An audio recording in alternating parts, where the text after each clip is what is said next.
Reiche de l'Allemagne de l'Est. La question qu'on se pose, c'est sera-t-il enfin champion, deuxième en 78 et 81, troisième en 79, mais jamais médaille d'or. À la ligne d'eau numéro 2, l'Américain Bigloff, troisième l'an dernier au championnat du monde. Ligne 3, un Suédois, Svensson. À la 4, l'Allemand de l'Ouest, Agricola. À la 5, un habitué des finales, le Soviétique Yakusha,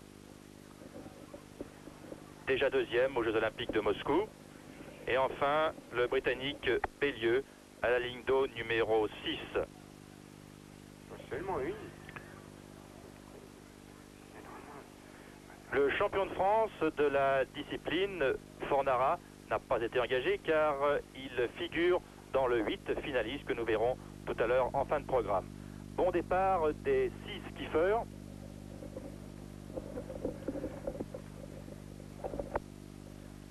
Là, il est à remarquer que le nouveau skiff remplit toutes les lignes d'eau, hein, c'est-à-dire le relais skiff qui avait suffisamment de discussion, hein, d'ailleurs.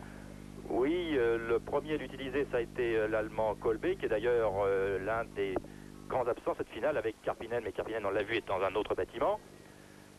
Autrement dit, ce sont les jambes et les portants qui bougent, alors que dans les autres bateaux, c'est le rameur lui-même qui est en mouvement. Vous voyez la différence? Et quand on regarde par rapport au double scull que l'on a vu tout à l'heure ou aux autres bateaux, on a l'impression que c'est la même chose. Mais si on regarde bien, on s'apercevra que le fessier, par exemple de Bayeux, l'anglais, ne bouge pas du tout et que ce sont les jambes qui montent.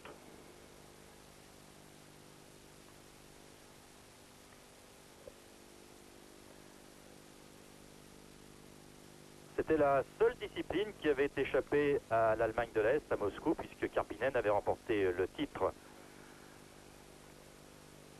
À signaler aussi que pour la première fois depuis longtemps ne figure pas un Argentin en finale pour une raison un peu curieuse. Eh bien, les Argentins ont toujours bien figuré dans cette discipline grâce notamment à Demidi et puis à Ibarra récemment. Et Ibarra est maintenant en fin de carrière. Ah, pas tout à fait, en fin de carrière, on peut le revoir, mais je pense que là, il a certainement fait une erreur de préparation cette année. Yakusha vient de passer en tête aux 500 mètres, le soviétique. Devant l'Allemand de l'Est, Reich. Et Agricola, l'Allemand de l'Ouest. Ensuite, Bigloff, Svensson et Bellieu, qui sont déjà distancés, surtout le Britannique Bellieu. Oui, mais je crois qu'il faudra attendre la deuxième moitié du parcours pour savoir. Pour revenir sur le plan technique, un peu, on s'aperçoit aussi que par rapport aux autres bateaux, les autres bateaux s'enfoncent avec le déplacement des rameurs. Mais dans ce cas-là, maintenant, avec cette nouvelle embarcation, le rameur ne se déplace plus sur le bateau et la coque est beaucoup plus stable.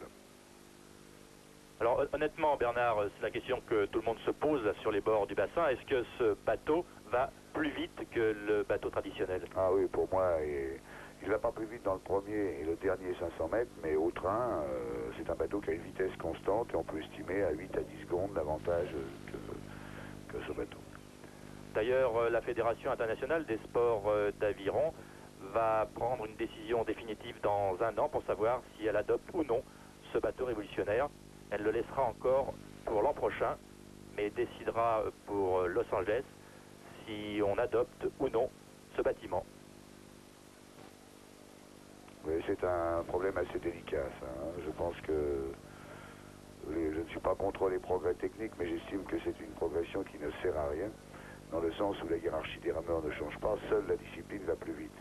Mais par contre, le problème qui se pose, c'est le problème de la spécialisation, parce que il faudra sélectionner très tôt les rameurs pour le skiff par rapport aux rameurs en double scull et en 4 de coupe, qui sont également des rameurs de coupe. Oui, car la Fédération n'a autorisé ce genre de bâtiment que dans le skiff. On ne peut pas courir dans les autres disciplines avec ce genre de bateau, tout au moins pour l'instant. Reiche, qui a pris résolument la tête devant Yakusha et Bigloff. Les écarts se sont creusés un petit peu. Bellieu, largement distancé pour l'instant et qui grimace, qui souffre déjà beaucoup. C'est une discipline terrible car là on est véritablement tout seul sur l'eau. Oui. Et Bayeux compte beaucoup sur son Finish. finish, mais c'est bien gentil le finish, mais il ne faut pas trop s'en faire prendre au train quand même. Hein. Et là, j'ai l'impression qu'il en prend un peu de trop au train. Hein. Oui, car il est très loin maintenant de Yakusha, que nous suivons, et de Raeche. Yakusha qui vient de regarder sur sa droite pour voir où se trouvaient Raeche et Bigloff, l'américain. Yakusha avait été assez discret depuis le début des championnats du monde, et personnellement, moi je suis un peu étonné de le voir là. Hein. On a rarement eu de grands skiffeurs dans notre pays, et puis vous ne semblez pas vous orienter pour qu'on ait dans quelques temps un bon bateau. Bon, bah pour le moment, nous avons fait un choix, c'est le 4 de coupe, c'est-à-dire que les meilleurs rameurs de coupe montent en 4 de coupe. Il est bien évident que si demain il y avait un sculler capable d'être champion olympique ou médaillé, finaliste probable, peut-être que nous reviserions notre point de vue. Mais pour le moment, le choix est sur le 4 de coupe. En tout cas, nous avons en France maintenant des gabarits impressionnants avec Fornara, avec Bourguel, qui aussi, quand on le voit sur le bord de la berge, est impressionnant. Ah, il y a Pelletier, il y a également les deux rameurs de réserve là, qui sont au-dessus du mètre 95, Body et Lotti. Il y a des garçons comme Noret, médaillé, et Dubosquel qui est également médaillé ces dernières années en junior, qui viennent. Je pense que là, il y a la relève. Yakusha qui semble toujours au commandement, j'ai dit qu'il semble toujours car Raeche et Bigloff sont eux aussi dans la course pour le titre. Bigloff était vice-champion du monde l'année dernière et oui. il est là cette année et j'ai l'impression qu'il va encore tenter son va-tout pour prendre la médaille d'or. Il a encore une possibilité. Il a tout de même près d'une longueur de retard pour l'instant sur Raeche, mais il peut empocher la médaille d'argent aux dépens de Yakusha. En tout cas, Bigloff et Yakusha sont pratiquement sur la même ligne pour l'instant avec toujours un avantage très net pour Raeche qui va sans doute être champion du monde dans cette discipline, la seule, je vous le rappelle, qui avait été échappée à la RDA à Moscou. Yakusha qui produit maintenant son effort en bas sur votre écran. Bigloff aussi qui revient à mi-bateau de Raeche. Encore une fin de course très disputée. Comme vous le disiez tout à l'heure, Bernard, les écarts sont de plus en plus minimes entre les bâtiments maintenant à l'arrivée. Et les décisions se font véritablement dans les derniers mètres. Il va falloir attendre que la caméra se fixe dans l'axe pour voir vraiment quel sera le vainqueur. Raeche tout de même, Yakusha et Bigloff.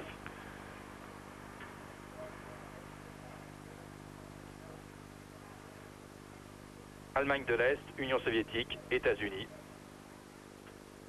Voici le tiercé du skiff. Raeche qui est donc enfin médaille d'or, une médaille qu'il attendait depuis de nombreuses années, toujours sur le podium et pour la première fois sur la plus haute marche.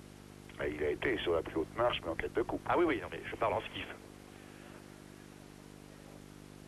Raeche qui conserve moins d'une demi-longueur d'avance sur Yakusha et une longueur sur Bigloff, l'américain 3e.